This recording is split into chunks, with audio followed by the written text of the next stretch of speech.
Everyone in this town says I look like a dead girl. I moved to Millbrook to disappear.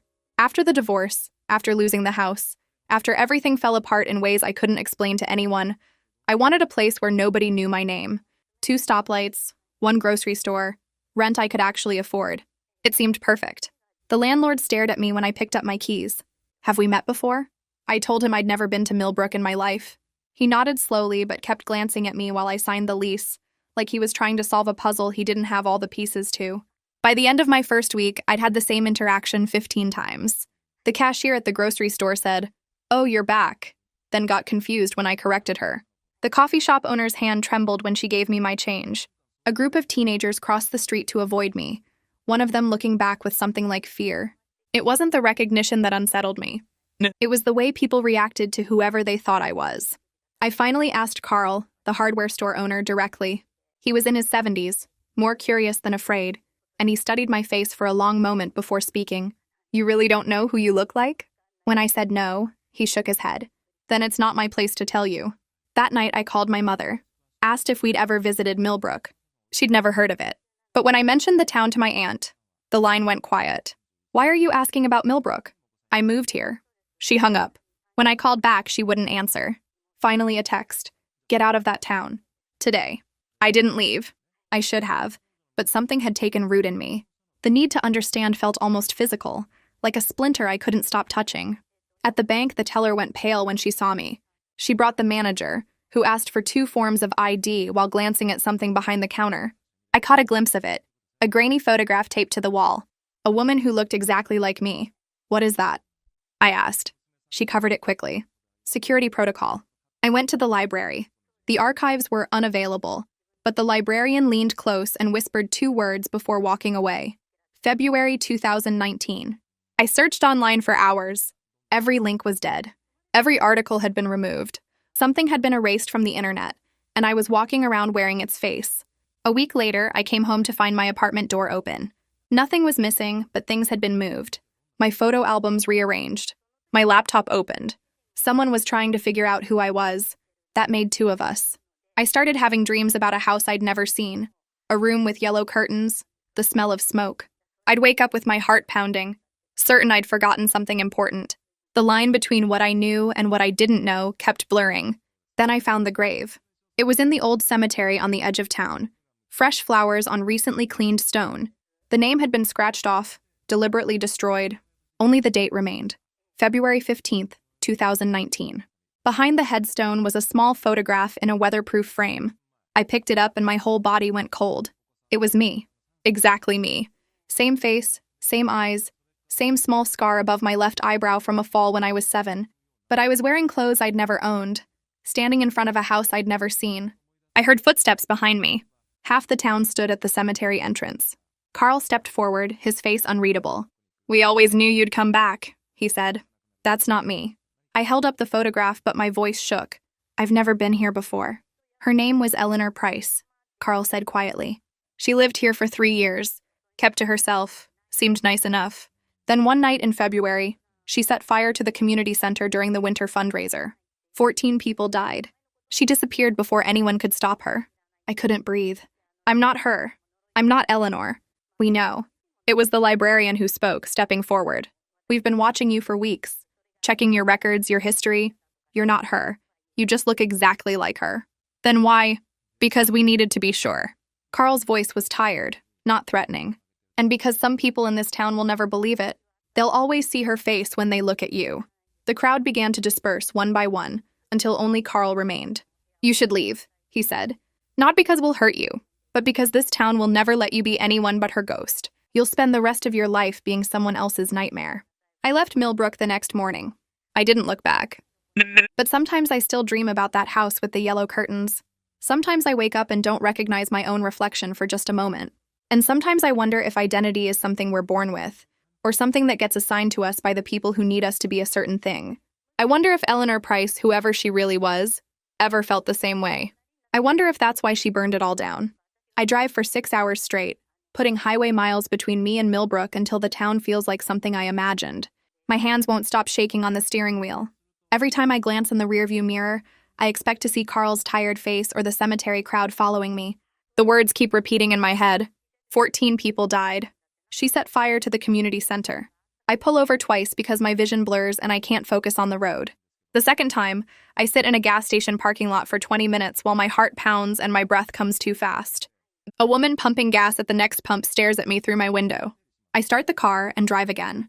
By the time I cross into the next state, then the one after that, the sun is setting and my back aches from gripping the wheel too hard. I find a motel on the outskirts of a city big enough that I don't recognize any of the chain stores. The clerk barely looks at my face when I pay cash for 3 nights. The room smells like old cigarettes and cleaning chemicals, but nobody here knows about Eleanor Price or February 2019 or a community center fire. I lock the door, check it twice, then collapse onto the bed still wearing my shoes. For 3 days, I don't leave except to get food from the delivery driver who knocks and leaves bags outside my door. I order from different restaurants each time so nobody notices a pattern. My laptop stays open on the small desk. Search window after search window filling the screen. I type Eleanor Price into every search engine I can find. Nothing. I try Eleanor Price Millbrook. The results show a dentist in California and a high school teacher in Maine, neither of them the right person. I search February 2019 Fire Community Center. Articles pop up about fires in other states, other towns, other years. Nothing about Millbrook. I try adding different words. Arson. 14 victims. Winter fundraiser. Every combination leads nowhere. The internet has been scrubbed clean like Eleanor never existed at all. I switch to archived news sites, the kind that store old articles and public records. I search by date range, by location, by keywords. Hours pass while I click through page after page of results that have nothing to do with what I'm looking for. My eyes burn from staring at the screen. I order coffee from a place down the street and drink it cold because I forget it's sitting next to me. Social media platforms are next. I create fake accounts to search for Eleanor Price, for anyone who might have known her or mentioned her. I find 3 Eleanor Prices on one site, 2 on another, none of them the right age or location. I search for Millbrook community groups, local pages, anything that might have discussed the fire. The town has a Facebook page with 42 members. The most recent post is from 6 months ago about a bake sale. I scroll back through years of posts. Potluck dinners, school events, road construction updates. Not one mention of a fire or Eleanor Price or February 2019. It's like the whole town agreed to forget. On the 4th day, I call my aunt. The phone rings 4 times before she answers. Her voice sounds tight and worried when she says my name like a question. I tell her I left Millbrook like she wanted. The relief in her voice is so strong I can hear it through the phone. She asks if I'm okay, where I am, whether anyone followed me. I tell her I'm fine and I'm far away and nobody knows where I went. Then I ask her why she told me to leave. What does our family have to do with Millbrook? Why did she panic when I mentioned the town? She goes quiet. I listen to her breathing on the other end of the line. 30 seconds pass. A minute. I'm about to ask if she's still there when she finally speaks. She tells me this isn't a phone conversation. She tells me to come visit her in person. She tells me she has things to show me that I need to see with my own eyes. I ask her what things. She says she'll explain everything when I get there, but not over the phone. Then she gives me her address even though I already have it and tells me to come as soon as I can. I pack my bag and check out of the motel. The drive to my aunt's house takes 3 hours through back roads and small towns. I've only visited her twice before, both times for family holidays when I was younger.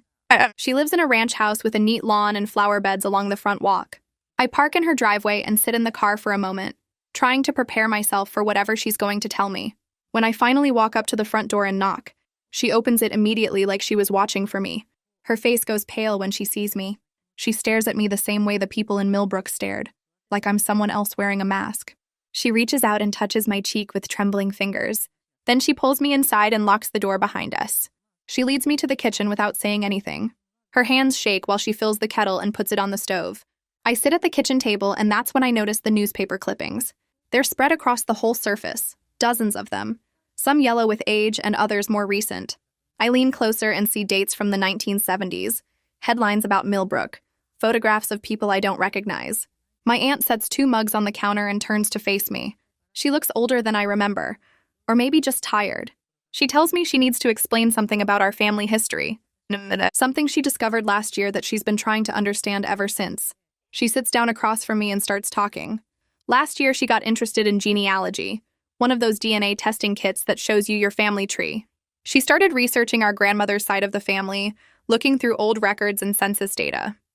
That's when she found a mention in an old Millbrook newspaper from 1974. Our grandmother had a sister, A younger sister nobody in our family ever talked about. And this sister married a man from Millbrook and moved there in the early 70s. My aunt shows me the newspaper clipping. It's a wedding announcement. The text barely readable after so many years. But I can make out the names and the date and the town. The family lost touch with this sister decades ago. Nobody knows what happened to her or why she disappeared from family gatherings and holiday cards. My aunt tried asking my mother about it, but my mother didn't remember ever having an aunt or hearing about her grandmother's sister. The whole branch of the family just vanished from our history. Madam, my aunt pulls out a photograph from the pile of clippings. It's grainy and faded, dated 1978 on the back in pencil. A woman stands in front of a house, smiling at the camera. She looks exactly like my grandmother. Same nose, same eyes, same way of holding her shoulders. My aunt points at the photo and tells me this is what made her start digging deeper. This resemblance. She shows me another photo, this one of my grandmother from around the same time. The two women could be twins even though they were sisters born 5 years apart. My aunt explains that this particular bone structure and facial features run strong in our family. They repeat across generations, showing up in daughters and granddaughters and nieces. She shows me a photo of herself from the 80s, and I see it too. The same face looking back at me from 3 different decades. My aunt became obsessed with finding this lost branch of the family tree. She spent months tracking down records, calling distant relatives, searching through old phone books and property records. And she finally discovered that the sister and her husband moved away from Millbrook in 2003. They relocated to another state and their trail went cold after that. But my aunt kept searching. She found a second cousin, someone descended from the sister's husband's family. She called this cousin and asked about Millbrook and our missing relatives. The cousin refused to talk about it. She told my aunt to stop digging into Millbrook's history. She said some things are better left buried and hung up. My aunt tried calling back several times, but the cousin blocked her number. That was 6 months ago. My aunt had been trying to decide whether to keep searching or let it go when I called her and told her I'd moved to Millbrook. She looks at me across the table and tells me she panicked when she heard I was living in that town. She'd learned enough to know something terrible happened there, something connected to our family resemblance.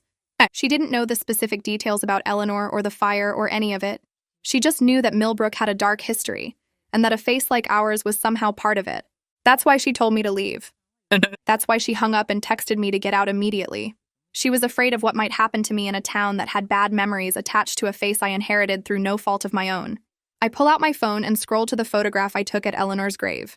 My hands shake a little as I turn the screen toward my aunt. She leans forward, squinting at first.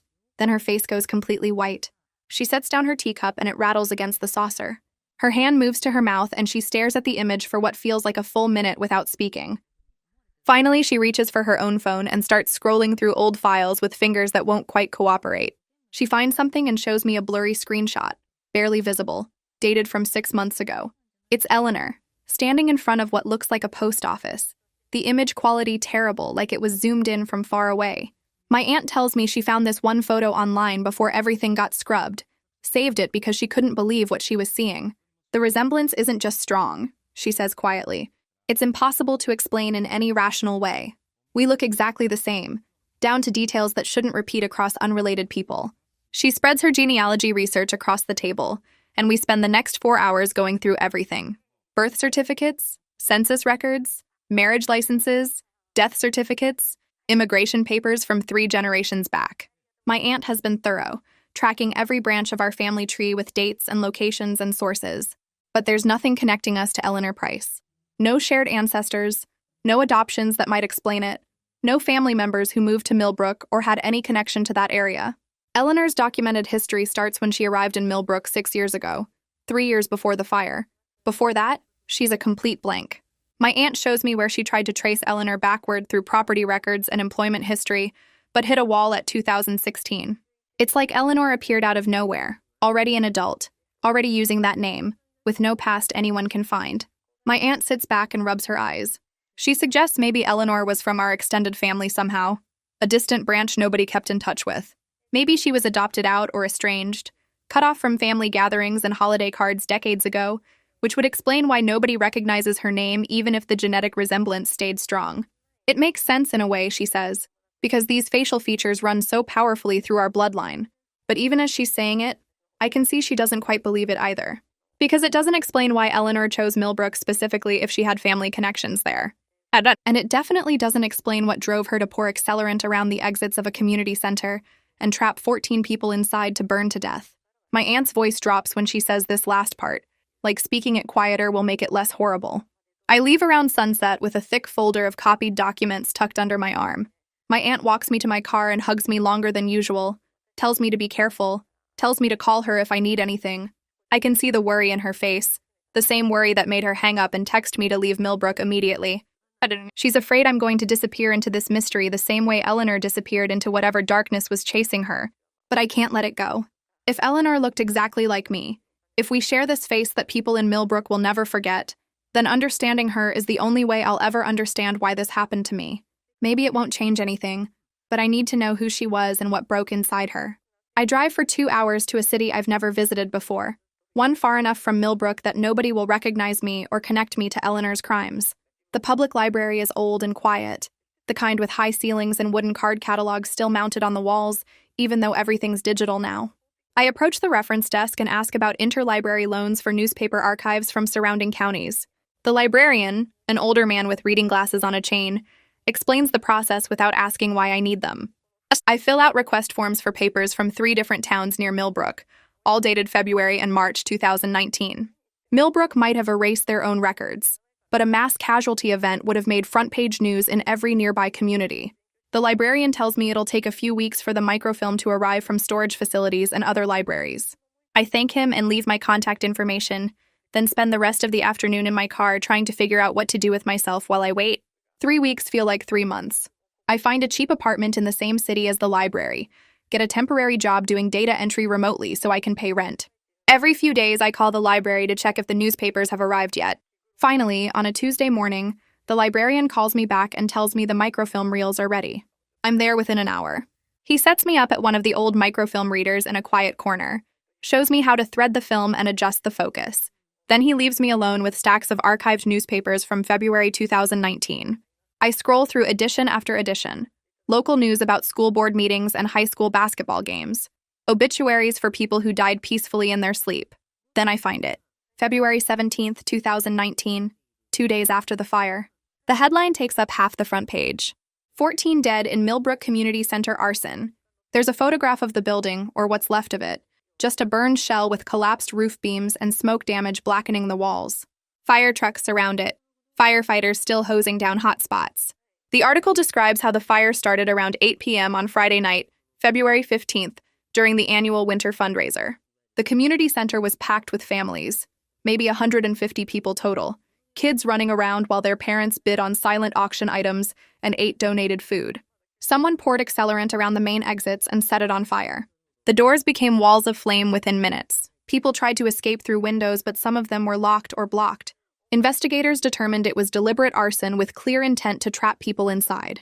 The suspect, Eleanor Price, was identified through security camera footage and witness statements, but she disappeared before police could apprehend her. I keep scrolling and find a follow-up article from the next page. This one focuses on Eleanor herself. Quiet resident who had lived in Millbrook for 3 years, worked remotely as a graphic designer, kept to herself, paid her rent on time, never caused any problems. The article quotes neighbors who sound completely confused. One woman says Eleanor seemed perfectly normal, always said hello, sometimes brought cookies to neighborhood gatherings. Another neighbor mentions Eleanor helped him carry groceries once when he was recovering from surgery. Nobody suspected anything wrong. There were no warning signs, no conflicts with anyone in town, no history of mental illness or violent behavior that anyone knew about. Eleanor was just there, living a quiet life, until suddenly she wasn't. A March 2019 article reveals what happened to Eleanor after the fire. Her body was found in a wooded area about 15 miles from Millbrook, dead from exposure and hypothermia. She'd fled into the wilderness after setting the fire and died alone 3 days later. The article says authorities concluded she chose to disappear rather than face justice for what she'd done. There's a quote from the sheriff saying they would have preferred to bring her in alive so the victims' families could get answers, but at least knowing she was dead brought some closure. I stare at that word, closure, and wonder if anyone in Millbrook actually feels that way. The victim list is printed in a separate article, all 14 names with brief descriptions. The Brennan family, parents and 2 children aged 6 and 9. Martha Lim, 73, volunteer coordinator. Robert Hayes, 61, fire chief who died trying to evacuate people. Jennifer and Michael Oakes, engaged couple planning their wedding. I read every name, every age, every detail about who they were and what they were doing that night. By the time I finish, my hands are shaking and I feel sick. These are the deaths Millbrook sees when they look at my face. These are the people Eleanor killed, and I'm walking around wearing her features like a mask I can't take off. I understand now why the coffee shop owner's hands trembled, why teenagers crossed the street to avoid me, why Carl told me the town would never let me be anyone but Eleanor's ghost. I scroll through more archived pages until I find what I'm looking for. Eleanor Price's obituary sits at the bottom of page 12 in a county paper from 40 miles away. The notice takes up maybe 3 inches of column space. Born August 3, 1987. Died February 18, 2019, in Millbrook. No surviving family members listed. No funeral services scheduled. No charitable donations requested in lieu of flowers. The paper doesn't mention what she did or how she died. Just those bare facts like she was anyone else, like her death was normal and unremarkable. The notation at the end says simply that she died in Millbrook. Nothing about the fire or the 14 people or any of it. I screenshot the obituary and save it to a folder on my phone that's getting fuller every day. Over the next week, I search for anything about Eleanor before Millbrook. I try every search engine I can think of, every social media platform, every public records database. Nothing comes up. No Facebook profile, no Instagram account, no Twitter presence. I search for her name combined with graphic design, her supposed profession, and find a few Eleanor Prices, but none of them match the right age or location. I try searching for her in professional directories, freelance websites, portfolio platforms. She's not there. I look for property records, voter registration, court documents, anything that would show where she lived before moving to Millbrook 3 years before the fire. The trail goes completely cold. It's like Eleanor Price didn't exist anywhere until she showed up in that small town, lived quietly for 36 months, then burned it all down and walked into the woods to die. I start spending every evening after work searching for explanations. The articles I found mentioned police discovered no manifesto, no suicide note, no journal explaining her actions. Investigators interviewed everyone who knew her and found no history of mental illness, no radicalization, no grudges against anyone in town. The sheriff's statement said Eleanor seemed to have no motive at all, that she just woke up one February morning and decided to kill her neighbors during a fundraiser where families brought their children. I read true crime forums looking for similar cases, trying to find patterns that might explain what happened. Some people commit mass violence because of delusions or voices telling them what to do. Others do it for revenge or ideology or attention. Eleanor didn't fit any of those categories. She planned it carefully, brought accelerant, blocked the exits, then disappeared without leaving any explanation behind. The randomness of it makes my skin crawl worse than if she'd had some twisted reason. The dreams get worse. I wake up 3 or 4 times a night now, always in that room with yellow curtains, always smelling smoke that isn't there. Sometimes I'm standing at a window watching flames. Sometimes I'm running through hallways. Sometimes I'm just sitting on a bed feeling nothing at all. The dreams feel more real than my actual memories lately. I catch myself during the day thinking about that house, wondering what room it was and why the curtains were yellow and what happened there. These aren't my memories, but they're starting to feel like they could be. I wake up one morning and walk to the bathroom and see my face in the mirror, and for just a second, I don't recognize myself. For just a second, I'm Eleanor looking back at me, and I have to grip the sink and remind myself who I actually am. My aunt calls on a Thursday evening while I'm making dinner. I answer and start telling her about the obituary I found, about how Eleanor had no family and no history before Millbrook. My aunt cuts me off and asks why I'm still researching this, why I haven't moved on yet. I tell her I need to understand what would drive someone to do what Eleanor did. My aunt goes quiet for a long moment. Then she says I'm talking about Eleanor like I knew her personally, like we were friends or something. She says I'm using Eleanor's first name constantly, saying it with this familiarity that worries her. I hadn't noticed I was doing that. I tell my aunt I'm just trying to understand, that's all. But she says understanding a monster doesn't require becoming one. She asks if I'm eating enough, sleeping enough, taking care of myself. I lie and say yes to all 3. After we hang up, I realize I've been talking about Eleanor for 40 minutes straight, analyzing her actions like I'm trying to solve a puzzle that will somehow explain everything. Maybe my aunt is right to be worried. I decide I need to see where Eleanor died. One article mentioned her body was found in a woodland preserve north of Millbrook, but it didn't give specifics. I tell myself I'm looking for closure, some kind of final understanding that will let me stop thinking about this constantly. Really, I just need to see the place, to stand where she stood in those last hours, to maybe feel something that will make sense of all this. I drive back toward Millbrook on a Saturday morning, my stomach tight with anxiety about getting too close to that town again. I pass the turnoff for Millbrook itself and keep going north until I see signs for the preserve. The parking area is mostly empty, just 2 other cars and a ranger station at the trailhead. The preserve stretches out in dense forest, hiking trails marked with colored blazes on trees. I start walking without any real destination, just following paths deeper into the woods. Eleanor came here after setting the fire. She had 3 days before hypothermia killed her. 3 days to think about what she'd done or to feel nothing at all. I wonder if she felt remorse walking these same trails. I wonder if she felt satisfaction or relief or just emptiness. I wonder if she cried or screamed or stayed silent. The trees are thick enough that sound doesn't carry far. You could disappear here and nobody would find you for days or weeks. Eleanor chose that. Chose to vanish into wilderness rather than face what came next.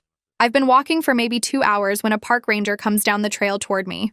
He's in his 50s, wearing the standard uniform, and he looks concerned. He asks if I'm lost or need help finding my way back. I tell him I'm fine, just hiking, but he studies my face like he's trying to place me. I explain quickly that I'm researching a historical incident. Nothing weird, just trying to understand something that happened here years ago. The ranger nods slowly and says, "People come looking for that spot sometimes, the place where that woman died back in 2019. He says the exact location was never made public, kept quiet to prevent it from becoming some kind of morbid attraction. I ask if he was here when it happened. He shakes his head and mentions his predecessor dealt with the whole investigation, but he heard about it when he took over the position. The ranger tells me the whole thing was strange from what he understands. Eleanor had survival gear with her when they found her body. A tent, sleeping bag, food supplies, water purification tablets, everything you'd need to survive in the woods for weeks. She'd clearly planned to disappear, to live out here and never be found. But she didn't use any of it. The gear was still packed in her backpack, unopened, like she'd carried it all the way out here, and then just gave up on the whole plan. I ask what he means by gave up. The ranger explains that Eleanor was found only 3 days after the fire, and based on where her body was located, she'd barely made it 5 miles into the preserve. She had supplies for weeks, maybe months if she rationed carefully. She had maps and a compass. She had everything she needed to vanish completely. But she didn't set up camp, didn't try to survive, didn't make any effort to use the gear she'd brought. It's like she walked into the woods, found a spot away from the trails, sat down and just stopped. Stopped moving, stopped trying, stopped everything. She died from exposure in early spring when the nights were cold but not deadly, if you had shelter and warmth. The ranger says it looked like she chose to die, like that was always part of her plan. But then why bring all that survival equipment in the first place? I think about that detail the whole drive back to my motel. Eleanor carried survival gear into those woods like she planned to disappear forever, but then she just stopped. She sat down somewhere in the trees and let the cold take her. The ranger's words keep playing in my head about how she had everything she needed to live for weeks or months, but she didn't even unpack her tent. It wasn't suicide exactly because she walked all that way with supplies, but it wasn't survival either. She was doing something else, following some plan that only made sense to her. I pull into the motel parking lot as the sun sets and the sky turns orange and purple. My room smells like old carpet and cleaning chemicals. Requested Reds is on Spotify now. Check out link in the description or comments. I spread all my notes across the bed again, the newspaper articles and my scribbled timelines and the photographs I printed from the library microfilm. The fire happened on February 15th. Eleanor's grave marker said she died February 18th, 3 days exactly between burning down the community center and dying in the woods. I search my laptop for anything special about February 15th but find nothing. No historical event, no famous tragedy, no reason that date would mean something to someone planning mass murder. I try different search terms, looking for patterns in other crimes, other fires, other cases where someone chose that specific date. Nothing connects. February 15th was just a Friday night in 2019 when Millbrook held their annual winter fundraiser, and Eleanor decided that was the night to destroy everything. I read the victim list again even though I have it memorized. 14 names, ages ranging from 6 years old to 73. I have families who went to support their community and never came home. The fire chief who died trying to save people. A teacher, a mechanic, a retired nurse, 3 children. Eleanor knew these people, lived in the same small town, probably saw them at the grocery store and the post office. She chose to kill them anyway. My bank account is down to $800. I've been living in this motel for 3 weeks, eating gas station sandwiches and instant ramen, not working, just researching a dead woman who looked like me. I need to find a job before my money runs out completely. I need to find a real apartment, start building some kind of normal life. But every time I think about moving on, I see that photograph from Eleanor's grave showing my exact face. I can't let go of needing to understand why. I spend the next 2 days applying for remote jobs, anything that will let me work from wherever I end up. Customer service positions, data entry, virtual assistant work, mindless jobs that pay enough to survive. During video interviews, I catch myself wondering if the person on the other end of the screen sees Eleanor when they look at my face. Do I look like someone who could burn down a building full of people? Is there something in my eyes or my expression that marks me as capable of that kind of violence? The interviewers smile and ask normal questions about my experience and availability, and I answer in my most professional voice while inside, I'm thinking about a woman who wore my face and chose death over facing what she'd done. A company hires me to handle customer service emails for their online store. The pay is low but steady, and they don't care where I live as long as I respond to emails within 24 hours. I give notice at the motel and use my last bit of money to rent a studio apartment in a mid-sized city, 2 states away from Millbrook. The apartment is small and plain with white walls and worn carpet, but nobody here knows about Eleanor Price or the community center fire. I can walk down the street without people crossing to avoid me. I can buy groceries without seeing fear in the cashier's eyes. I set up my laptop on the tiny kitchen table and start my new job answering emails about shipping delays and product returns. The work is boring and repetitive, exactly what I need. During the day, I type responses about refund policies and tracking numbers. At night, I research Eleanor, searching for patterns in her movements, clues in her sparse digital footprint, anything that might explain what happened. Months pass like this. Work during the day, research at night, sleep when I'm too exhausted to keep my eyes open. My aunt calls every Sunday to check on me. She asks how I'm doing, if I'm eating enough, if I've made any friends in my new city. I tell her I'm fine, everything is fine, I'm settling in and moving forward. But she can hear something in my voice that worries her. She tells me I need to let go of this obsession with Eleanor, that it's not healthy to spend all my time thinking about a woman who committed such terrible crimes. I know she's right, but I can't stop. I join online forums about unsolved mysteries and true crime. I read case studies about people who commit seemingly random violence. I post careful questions about perpetrators who had no clear motive, trying to understand the psychology without revealing that I share a face with one of them. Other forum members discuss mental illness, childhood trauma, radicalization, but none of it fits what I know about Eleanor. She wasn't mentally ill according to any records. She had no history of violence or threats. She just lived quietly in Millbrook for 3 years, and then one night she destroyed everything. Someone in a forum posts a theory that makes me stop scrolling. They're talking about people who commit atrocities and then immediately die by suicide, how these people are often acting out some internal narrative they've constructed. The violence isn't about anger or revenge. It's about completing a story they've written in their heads where their death is the final chapter, not an escape from consequences. They plan everything including their own ending, because the ending is the point. I read the post 3 times, then read it again. This fits Eleanor in a way nothing else has.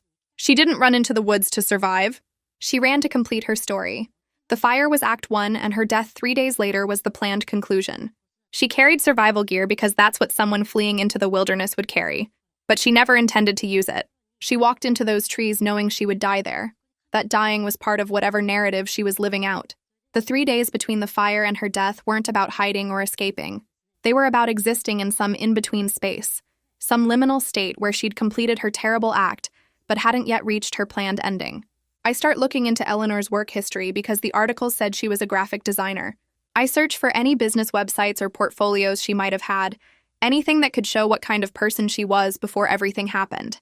It takes hours of searching through archived websites and old business directories, but finally I find something. An archived version of a website called E.B. Price Design pops up on an old web archive service. The site is basic, just a homepage with a portfolio section and a contact page. I click through the portfolio samples and feel disappointed by how ordinary everything looks. Corporate logos for small businesses, wedding invitation designs, some brochures for local events.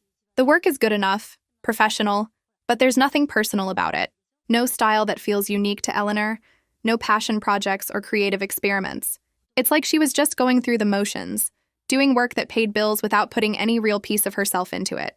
I study each design looking for clues about who she was, but they could have been made by anyone. The wedding invitations are pretty but generic. The logos are clean but forgettable. It's the portfolio of someone performing the role of a normal small-town designer without actually being invested in the work. I click over to the contact page and write down the information listed there. A P.O. box in Millbrook that probably doesn't exist anymore. a generic email address that's long dead. But at the bottom of the page, there's a small copyright notice with the year the site was created, and I realize I can look up the domain registration records. I find a website that archives old domain registration information and type in Eleanor's business name. The records show she registered the domain 8 years ago, and the registration used a physical address for billing purposes, not a Millbrook address. The address listed is in a town called Riverside, 3 states away from here. I stare at this information, feeling my pulse quicken, because this is the first concrete evidence I've found of Eleanor's life before Millbrook. She lived somewhere else before moving here.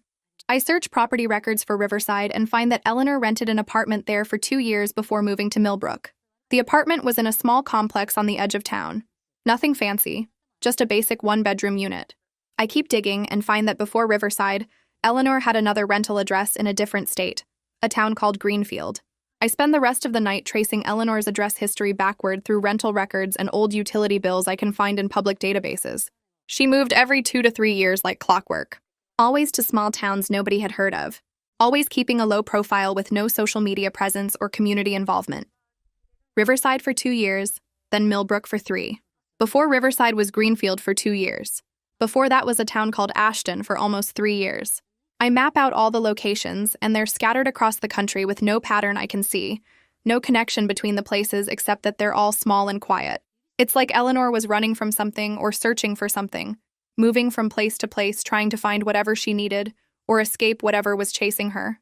The pattern goes back about 10 years before Millbrook, which means Eleanor spent a whole decade of her life moving between small towns and never settling anywhere permanently.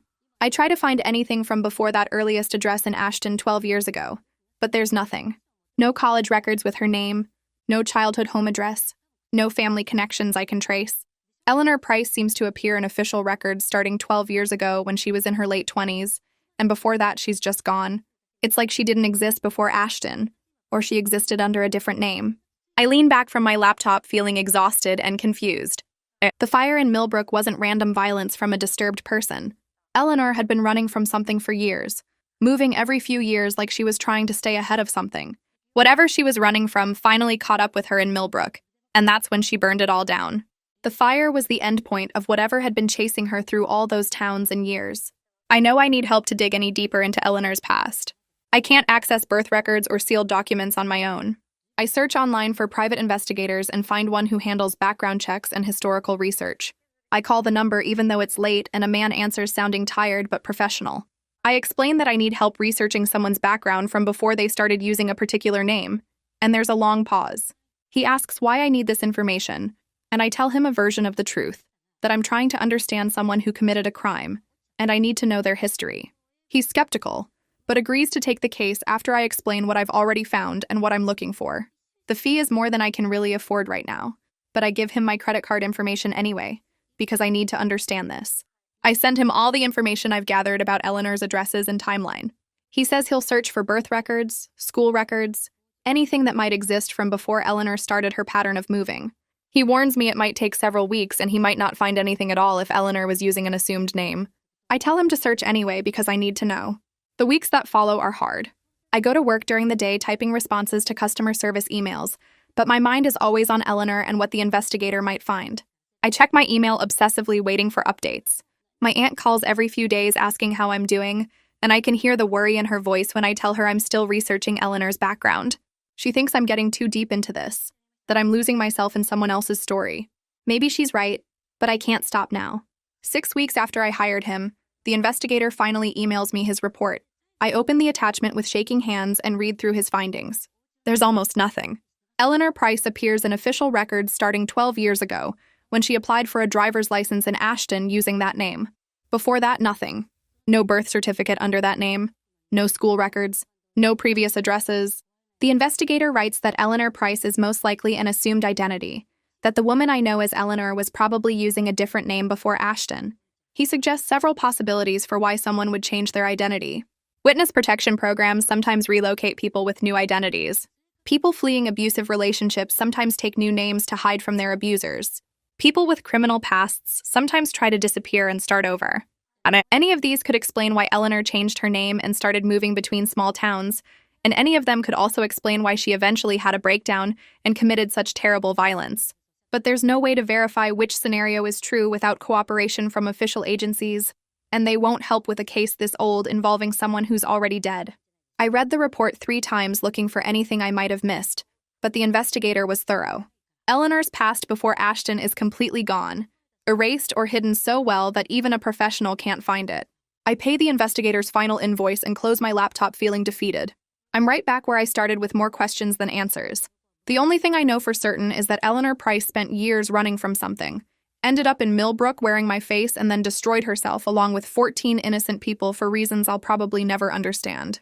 I close the investigator's report and sit in my studio apartment staring at the wall for what feels like hours. Eleanor Price's past is a dead end, a door that leads nowhere, and I've spent thousands of dollars I didn't have chasing a ghost who doesn't want to be found. The investigator's words keep circling in my head about witness protection and abusive relationships and criminal pasts. All these possible explanations that explain nothing at all. I can make up stories about who Eleanor was before she became Eleanor, but that's all they are. Stories I tell myself to fill the empty spaces. The truth is that Eleanor took her reasons to the grave along with 14 innocent people, and no amount of research or money or obsession is going to bring those answers back. My aunt shows up 3 days later without warning, using the spare key I gave her for emergencies. I'm still in my pajamas at 2 in the afternoon, surrounded by printed documents and handwritten timelines spread across every surface of my apartment. She stands in the doorway looking at the walls where I've taped photographs and news clippings, her face going pale as she takes in the full extent of what I've been doing. She doesn't say anything at first, just walks to my kitchen and starts making tea like she used to when I was a kid and needed comfort. When she finally speaks, her voice is gentle but firm, asking when I last ate a real meal or went outside or talked to anyone who wasn't connected to Eleanor Price.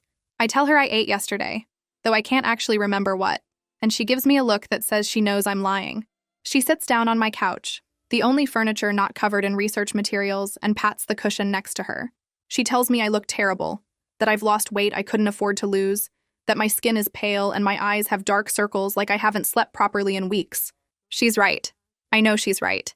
But I can't seem to care about my own health when there are still questions about Eleanor that need answers. My aunt picks up one of my timelines, studying the dates and locations I've mapped out showing Eleanor's movements over 12 years, and she sets it down carefully like it might break. She asks me what I think I'm going to find, what possible answer would make all this worth sacrificing my own life for, and I don't have a good response. She says I need to let this go, that some questions don't have answers, and that's just how life works sometimes, that I can't spend the rest of my days trying to understand a dead woman who set fire to innocent people. I try to explain that it's not that simple, that Eleanor's face is my face, and everywhere I go, people will see her crimes when they look at me, that understanding why she did it is the only way I can separate myself from what she did. Now, my aunt's eyes fill with tears and she reaches for my hand, holding it between both of hers. She says I'm losing myself in Eleanor's mystery, that I came here after the divorce looking for a fresh start, and instead I found an obsession that's consuming me. She says she's watched me disappear into this research the same way Eleanor disappeared into those woods, and she's scared I won't find my way back out. She begs me to see a therapist, to talk to someone professional who can help me process what happened in Millbrook, and I want to argue but the words stick in my throat. Looking at my apartment through her eyes, seeing the way I've turned my living space into a shrine to a murderer, I realize she might be right. I've been so focused on understanding Eleanor that I stopped taking care of myself, stopped thinking about my own future, stopped being a person separate from this mystery. That night after my aunt leaves, promising to call me every day to check in, I have the dream about yellow curtains again. But this time it's different, more detailed than ever before. I'm in a child's bedroom with sunshine coming through those yellow curtains, and there's a small bed with a patchwork quilt and toys scattered on the floor. The room feels safe at first, warm and comfortable, but then the feeling shifts into something else, something that makes my chest tight with fear. I can hear footsteps in the hallway outside, heavy and deliberate, and the doorknob starts to turn slowly. And I want to hide, but there's nowhere to go, and the fear is so intense it feels like drowning. Then I smell smoke, thick and choking, and I wake up gasping in my own bed with my heart trying to break through my ribs. I sit up in the darkness and the smell of smoke lingers even though nothing is burning. My hands are shaking and I'm covered in sweat, and for a few seconds I can't remember who I am or where I am. The dream felt so real, so vivid, like it was an actual memory instead of something my brain made up. I find myself convinced that this is Eleanor's memory somehow, that her experiences are bleeding into my unconscious mind, through some connection I don't understand. The child's bedroom, the fear, the smoke. It all feels like pieces of Eleanor's past trying to tell me something important. I get up and write down everything I remember about the dream, adding it to my research materials even though I know this is crazy. I know I'm projecting, creating false memories from stress and obsession, building connections that don't exist because my brain is desperate to make sense of the senseless. The rational part of my mind understands that dreams are just dreams, that my subconscious is processing the trauma of being mistaken for a murderer, and it's creating these vivid scenarios as a way to cope. The dreams always end with smoke because that's how Eleanor's story ends, with fire and death and destruction, and my brain is trying to work through the horror of sharing her face. But knowing this doesn't make the dreams feel less real, doesn't stop me from waking up with the smell of smoke in my nose and the taste of fear in my mouth. It's like my subconscious is trying to tell me something about fire and fear and escape, trying to make me understand something I can't quite grasp. I spend the rest of the night sitting at my kitchen table, staring at my research and wondering if I'm slowly losing my mind. 3 days later, I finally make an appointment with a therapist, admitting to myself that I need professional help to process everything that's happened. The therapist's office is in a bland medical building, all beige walls and generic landscape paintings, and I sit in the waiting room filling out intake forms about my mental health history. When the therapist calls me back, she's a woman in her 50s with kind eyes and a calm voice that makes me want to cry. I tell her the whole story from the beginning, about moving to Millbrook and the resemblance to Eleanor and the grave and the town's reaction, and my obsessive research afterward. She listens without interrupting, taking notes occasionally, and when I finish, she sits back in her chair and considers me carefully. She says what I experienced in Millbrook was deeply traumatic, being confronted with a stranger's crimes while wearing that stranger's face, and my response has been to try to understand Eleanor as a way of protecting myself from being confused with her. The therapist explains that I'm experiencing a trauma response, that my brain is trying to process an impossible situation by obsessively researching Eleanor's background. She says the research gives me a sense of control over something that felt completely out of control, but it's also keeping me stuck in the trauma instead of helping me heal from it. She suggests that what I really need is to focus on my own healing, on rebuilding my identity separate from Eleanor's history, on moving forward with my life instead of backward into a dead woman's past. I want to argue with her, to explain that she doesn't understand how important it is for me to know why Eleanor did what she did, but something in her gentle expression stops me. She asks me what I think understanding Eleanor will accomplish, what I believe will change once I know her story, and I realize I don't have a good answer. Over the next several weeks of therapy sessions, I start to understand that my obsession with Eleanor is really about my own identity crisis. The divorce happened because I lost myself in my marriage, became someone I didn't recognize, and when it ended, I had no idea who I was anymore. The financial collapse left me feeling powerless and ashamed, like I'd failed at being an adult. Moving to Millbrook was supposed to be about finding myself again, starting fresh in a place where nobody knew my history, but instead I found Eleanor, and her history became mine. The therapist helps me see that Eleanor's story gave me something external to focus on, a mystery to solve that felt more manageable than facing my own pain and confusion. It was easier to research a dead woman's crimes than to deal with my own grief and loss and fear about the future. I begin the difficult work of separating Eleanor's story from my own, of accepting that we share a face but we're not the same person.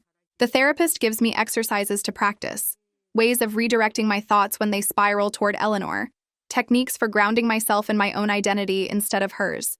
She reminds me that I don't need to understand Eleanor to reclaim my own life, that her choices and her crimes and her death have nothing to do with who I am or who I can become.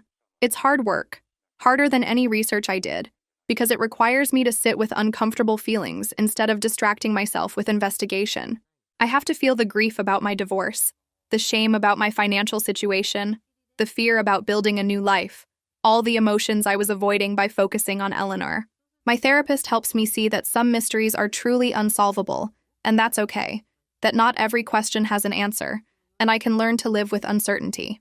Eleanor took her reasons to the grave when she died in those woods, and I can choose to let her keep them instead of sacrificing my mental health, trying to dig up answers that don't exist.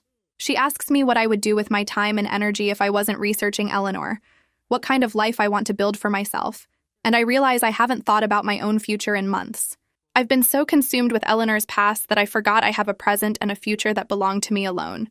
I box up all my research materials on a Saturday morning, putting every document and photograph and timeline into cardboard boxes. I don't throw them away because I'm not quite ready for that level of letting go, but I tape the boxes shut and carry them down to a storage unit I rent specifically for this purpose. Removing Eleanor's presence from my apartment feels like lifting a weight I didn't realize I was carrying, and when I come back to my empty walls and clear surfaces, I can finally breathe properly. My apartment is mine again, not a shrine to someone else's tragedy, and I stand in the middle of my living room feeling lighter than I have in months. I sign up for a book club at the local library on a Tuesday afternoon, choosing one that meets weekly and reads mostly mysteries and thrillers.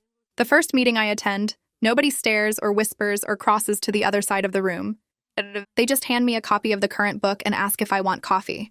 I join a pottery class at the community center on Thursday evenings, and the instructor shows me how to center clay on the wheel without asking where I'm from or if I look familiar. These small, normal interactions feel strange at first, like I'm waiting for someone to recognize something that isn't there. But weeks pass, and I'm just another person in the group, someone who makes lopsided bowls and laughs at her own mistakes. I start getting coffee with a woman from book club named Lisa, and we talk about our favorite authors and our terrible exes without any weight of tragedy hanging over the conversation. At pottery class, I chat with the other students about weekend plans and new restaurants. Ordinary topics that don't require me to explain or defend or prove anything about who I am. Slowly, in these small, repeated moments of being seen as just myself, I remember what it feels like to exist without constant examination. I go to a farmer's market on Saturday mornings and buy fresh vegetables from vendors who smile and make small talk about the weather. I join a gym and take yoga classes where the instructor learns my name and nobody asks about scars or resemblances. These everyday activities feel like rebuilding something I'd lost. The simple ability to move through the world as an individual, rather than a symbol of someone else's nightmare. 6 months after leaving Millbrook, I wake up on a Sunday morning and realize I slept through the entire night without dreaming about yellow curtains.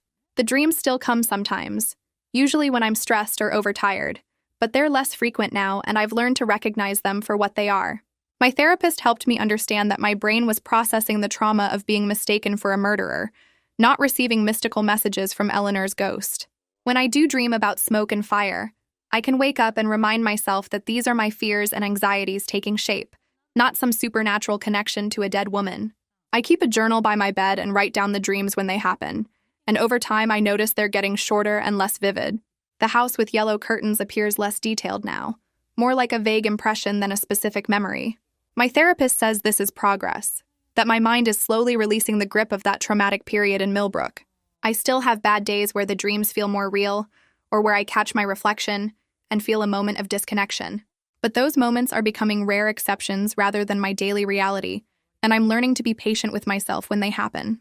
My supervisor calls me into her office on a Wednesday afternoon and tells me she's been impressed with my work quality and reliability. She offers me a promotion to senior customer service representative with better pay and more flexible hours. I accept immediately, feeling something like pride for the first time in years. The raise is enough that I can afford to move out of my studio apartment into a one-bedroom with actual windows that let in sunlight. I spend a weekend apartment hunting and find a place on the 3rd floor with a small balcony overlooking a tree-lined street. Moving day feels different from when I fled Millbrook with everything thrown into boxes. This time I pack carefully, sorting through my belongings and deciding what to keep and what to donate. I buy new furniture instead of using cast-offs, choosing a bright blue couch and yellow curtains for the living room before I realize what I've done. I stand in the store holding the yellow fabric and feel my chest tighten, but then I buy them anyway because they're my choice, not Eleanor's memory. I hang plants on the balcony and paint the bedroom walls a soft green. I arrange books on shelves and put up photographs of my family and new friends. Standing in my decorated apartment with sunlight streaming through those yellow curtains I chose myself, I realize I'm finally building something stable instead of just surviving day to day. My aunt visits on a Friday afternoon, taking the train in from her town 3 hours away. When I open the door, she hugs me tight and I can feel her relief and how hard she holds on. We sit on my balcony drinking iced tea and she tells me I look healthy, that there's color in my face again and light in my eyes. We talk about the family resemblance that caused so much fear and confusion, but now it's just genetics, just the way certain features repeat across generations. My aunt shows me more photographs from her genealogy research, pointing out how our great-grandmother had the same cheekbones, how a cousin twice removed had similar eyes. We laugh about how our family apparently has very strong genes that insist on showing up generation after generation. She asks if I still think about Millbrook, and I tell her the truth, that I do, but not with the same consuming need to understand. We talk about Eleanor briefly, and my aunt says something that sticks with me, that maybe some people are just broken in ways we'll never understand, and that's not our burden to carry. Before she leaves, she makes me promise to visit her for Thanksgiving, And I agree because I want to spend time with family who sees me as myself, not as anyone's ghost or double. I meet someone at book club during a discussion about unreliable narrators. Their name is Sam, and they make a joke about how all narrators are unreliable because memory itself is fiction, and something about their smile makes me want to keep talking after the meeting ends. We get coffee and discover we both moved to this city within the last year for fresh starts. Sam asks about my past, and I tell an edited version, the one I've practiced with my therapist. I moved here after a divorce to start fresh, needed a change of scenery, wanted to build a new life. It's all true, even if it's not complete. And Sam nods with understanding because they're also rebuilding after their own difficulties. I don't mention Millbrook or Eleanor or the cemetery or the photograph. These parts of my history are mine to keep or share as I choose, and right now I choose to keep them private. We start meeting for coffee every week after book club, then going to movies, then cooking dinner at each other's apartments. Sam asks questions about my life, and I answer honestly about the parts I'm ready to share. It feels powerful to have boundaries, to decide which stories belong in new relationships and which ones I'm still processing privately. When Sam holds my hand walking home from a restaurant, I don't think about whether they see Eleanor's face or mine. I just feel the warmth of their palm against mine and let that be enough. A year after leaving Millbrook, I take stock of my life on a quiet Sunday morning. I have friends who text me to make weekend plans and coworkers who invite me to happy hours. I have a relationship with Sam that's developed into something meaningful and stable, built on honesty and mutual respect. I have a job I'm good at where my supervisor values my contributions and my opinion matters in team meetings. I have an apartment that feels like home, decorated with things I chose because I like them, not because they were cheap or available. Most importantly, I have a sense of self that isn't defined by Eleanor's crimes or Millbrook's collective trauma or my resemblance to a dead woman. When I introduce myself to new people, I'm just me, with my own history and personality and quirks. I can talk about my divorce without shame, my financial struggles without embarrassment, my choice to start over without having to justify it. The person I see in the mirror is someone I'm slowly learning to recognize and even like, someone who survived something bizarre and traumatic and came out stronger. I still have therapy appointments every other week and probably will for a while longer. I still have moments of anxiety or self-doubt or confusion about identity. But these are normal human struggles, not the consuming obsession that defined my months of researching Eleanor. I think about Eleanor sometimes, usually late at night when I can't sleep, or when I see news stories about senseless violence. I wonder what happened to her that made her capable of such horror. What pain or anger or broken part of her psyche drove her to murder 14 innocent people? But I think about her with distance now, the way you might wonder about any historical tragedy without letting it consume your daily life. I've accepted that I'll never know why she did what she did, that she took her reasons to her grave when she died alone in those woods. Not knowing doesn't mean I'm incomplete, or that there's some missing piece of myself I need to find. Our shared appearance was just bad luck and genetics, not destiny or cosmic connection. I don't need to understand Eleanor to be whole, and her choices have nothing to do with who I am or who I'm becoming. Sometimes I feel sad for her in an abstract way. Sad that she was so broken she could only express herself through destruction. But that sadness doesn't mean I'm responsible for explaining her or carrying her story forward. I can acknowledge that she existed, that she did terrible things, that she looked like me, and then I can let her rest in whatever peace or torment she found in death. My aunt and I sit at her dining room table on Thanksgiving afternoon, surrounded by her genealogy research spread across every available surface. This time we're looking for positive family stories instead of dark mysteries and missing connections. We find a great-great-grandfather who was a music teacher and composed small pieces for local celebrations. We discover an aunt who ran a successful bakery during the Depression and fed half the neighborhood for free when times were hardest. There's a cousin who became a rural doctor and delivered babies in farmhouses across 3 counties. These are ordinary people who lived ordinary lives marked by small kindnesses and quiet perseverance. My aunt shows me photographs of family reunions from the 1950s. Everyone gathered around picnic tables and we try to identify faces and match them to names in her records. We find farmers and teachers and factory workers, people who raised families and paid their bills and helped their neighbors. This is my real inheritance. Not Eleanor's crimes or Millbrook's trauma, but generations of regular people doing their best with what they had. We laugh about family quirks that seem to repeat, like how every generation apparently includes at least one person who's terrible at cooking, but insists on hosting holidays anyway. By the time we finish going through the research, I feel connected to something larger than myself, in a way that's comforting rather than frightening. Sam notices the small scar above my left eyebrow one evening while we're cooking dinner together. They reach up and trace it gently with their thumb, asking how I got it. I tell them the true story, the whole story, the one that's mine alone. I was 7 years old playing in my grandmother's backyard, climbing a tree I'd been told was too tall for me. I fell and hit my head on a branch on the way down, and my grandmother rushed me to the emergency room where I got 3 stitches. I remember being more upset about the ruined tree climbing than the pain, and my grandmother buying me ice cream afterward to make up for the scary hospital visit. Sam listens and smiles, saying it's a good story. Very me to have ignored warnings about the tree being too tall. They kiss the scar lightly, and we go back to chopping vegetables for dinner. This small moment feels more powerful than it probably should. But I realize it's because I'm reclaiming this mark as mine, not Eleanor's. The scar has been on my face since I was 7, years before Eleanor probably even existed as a person. It belongs to my history, my childhood, my relationship with my grandmother who died when I was 15. Eleanor might have had an identical scar in that photograph at her grave, but she doesn't get to own this part of my body or my past. This mark is mine, earned through childhood recklessness and healed through family love, and no resemblance to a dead woman can take that away from me.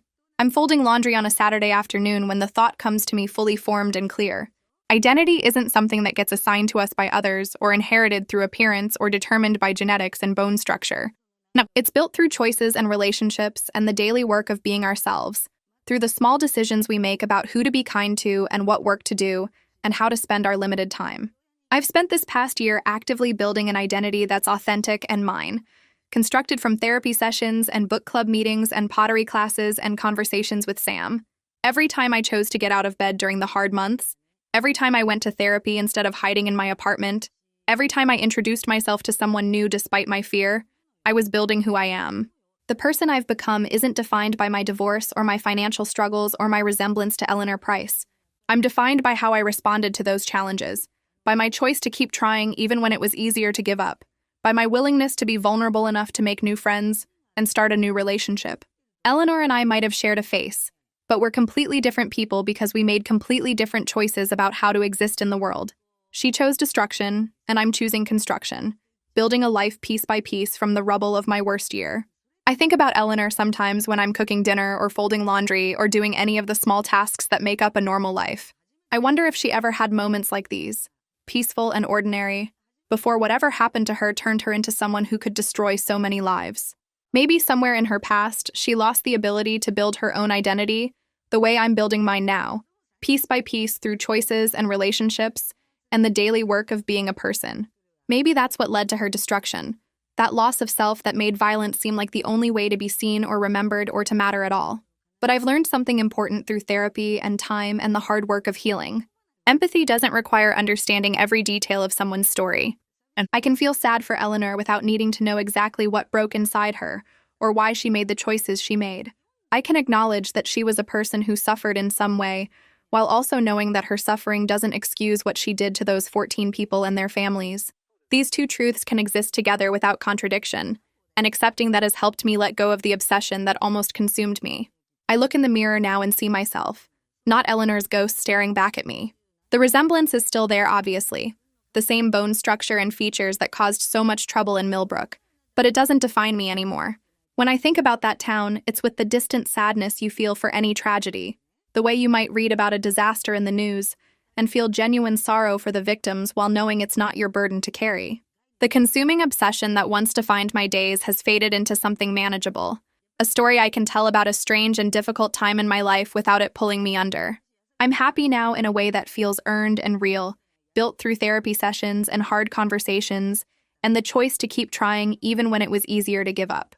I've learned that you can't always understand why terrible things happen, but you can choose to build something good anyway. And that's exactly what I'm doing. Okay, that's what I think. Now I want to hear how wrong you think I am. Say it in the comments, I'm genuinely curious.